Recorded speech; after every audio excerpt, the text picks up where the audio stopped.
see the mailman sneaking out the back gate, and I see Susan walking up to the front porch, but she doesn't see this.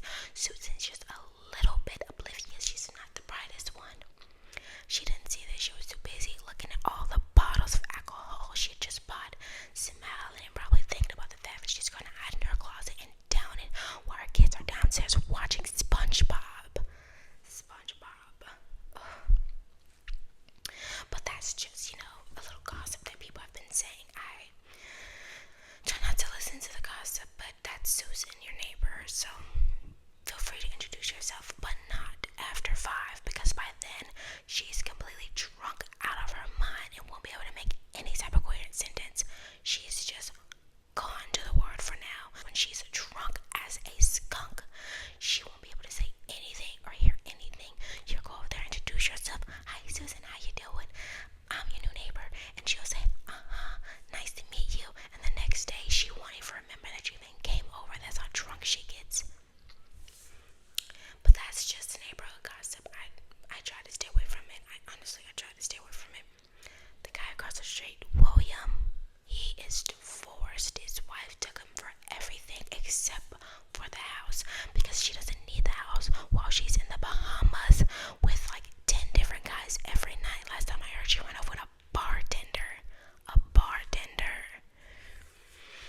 But that's what I heard. She left him with nothing but the house and the kids while she's out traveling the world doing God knows what with God knows who. But that's just neighborhood gossip. So where you're coming from? Like what city? Oh, really? I've never been there. Is it fun? You know what? Actually, I think another neighbor, the one who stays up the street, I think she used to live there. She was a stripper, and then she married this big boss guy. What was his name? Stanley. His name is Stanley. He owned this corporation, and he went to the strip club, fell in love with the stripper, moved her out of that town, moved her into this neighborhood, and now she lives up the street. She tried to join the PTA moms once, or the PTA once. I'm sorry, I just could not think to have a stripper or an ex-dancer, as she likes to call it, on the PTA board.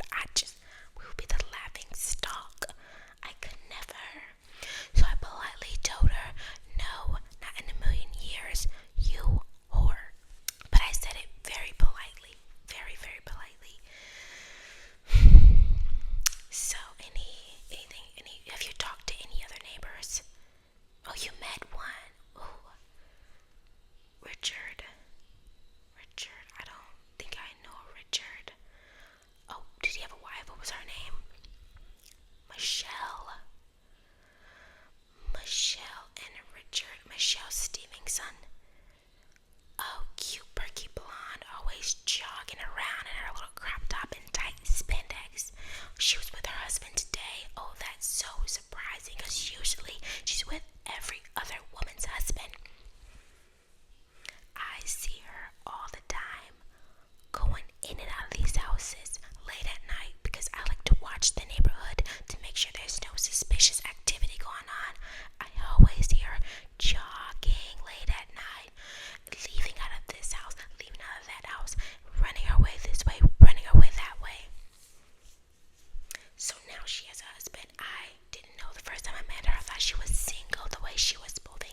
And then she happened to say, oh, my husband's in the military. You know what that means?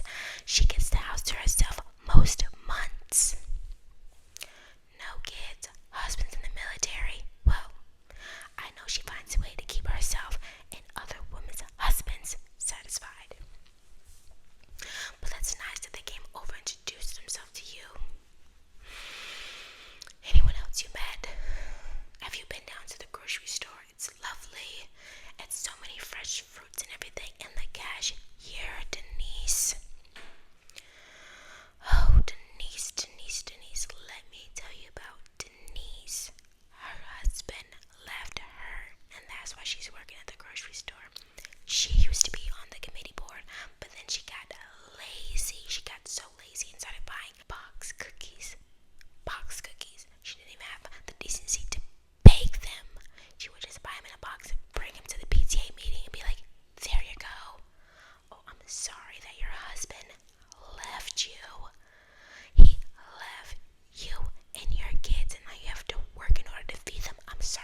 first lady. She's just looking for her first meal ticket ever since the guy left her. I don't know his name. He left so quickly. I don't think I caught it. You know what? Look at the time. I actually have to skedaddle. I have cookies in the oven. I don't want them to burn. But it was really nice meeting you. What was your name again?